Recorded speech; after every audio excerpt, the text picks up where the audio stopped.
Hi మావా, నేను మీ channel మావా. Welcome to my channel. భయ్యా, ఈరోజు అయితే మనం కుబేరా మూవీ అయితే చూడడం జరిగింది. దాని రివ్యూ తెలుసుకోబోయే ముందు నా ఛానల్ అయితే సబ్స్క్రైబ్ చేసుకోండి.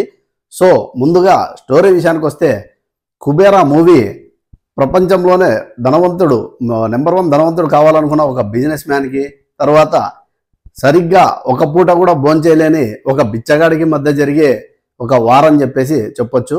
అసలు వీళ్ళిద్దరి మధ్య ఏం జరిగింది, క్లైమాక్స్కి వచ్చేసరికి వీళ్ళ ఇద్దరి కథలు ఎలా ముగిశాయి అని చెప్పేసి ఒక మంచి యూనివర్సల్ కాన్సెప్ట్తో అయితే శేఖర్ కమ్లా గారు మూవీ అయితే తెరకెక్కించడం జరిగింది.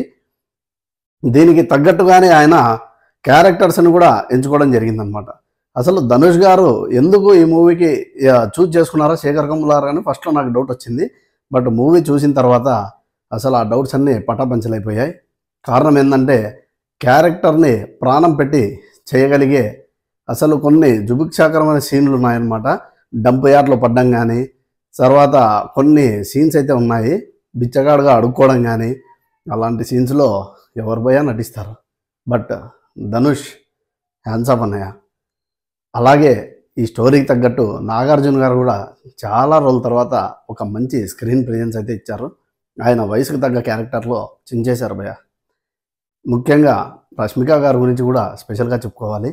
తను ఎందుకు రోజు రోజుకి బాగా ఎదుగుతుందో నాకు ఈ మూవీలో క్లారిటీ వచ్చింది. తను కూడా అంతే ప్రౌడ్గా అసలు ఆ చెత్త మధ్యలో ఉండే సీన్లు అయితే వీళ్ళిద్దరు కాంబినేషన్లో చాలా అంటే చాలా బాగా నటించారు. అలాంటి ఒక మంచి సబ్జెక్ట్ అయితే ఈ వీకెండ్ మన ముందుకైతే వచ్చేసింది. భయ్య, ఈ మూవీని ఏమాత్రం మిస్ చేయకుండా వెంటనే థియేటర్స్లో చూసేయండి అని చెప్పేసి నేను కోరుకుంటున్నాను. చూడండి భయ్య, సమాజంలో డబ్బున్న వాళ్ళకి ఏ విధంగా ఉంటుంది, డబ్బు లేని వాళ్ళ జీవితం ఎలా ఉంటుందో అసలు బిచ్చగాడు సినిమాలో చూపించారు. మళ్ళీ శేఖర్ కమ్ములా గారు కూడా అదే వేలో చాలా అంటే చాలా మంచిగా పోర్ట్రేట్ చేయడం జరిగింది. ఈ ప్రొటాగనిస్ట్ క్యారెక్టర్లో నటించిన ధనుష్ గారు హ్యాండ్స్ ఆఫ్. సో ఇది గైస్, నేను ఇంతకంటే మూవీ గురించి ఏం చెప్పదలుచుకోలేదు.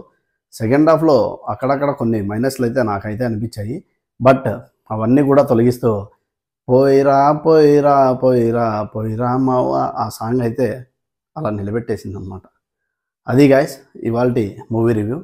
మీరు కూడా థియేటర్లో మూవీ చూసి ఎలా ఉందో కింద కామెంట్ చేయండి. అలాగే నా రివ్యూ నచ్చితే ఛానల్ని సబ్స్క్రైబ్ చేసుకొని షేర్ చేయండి.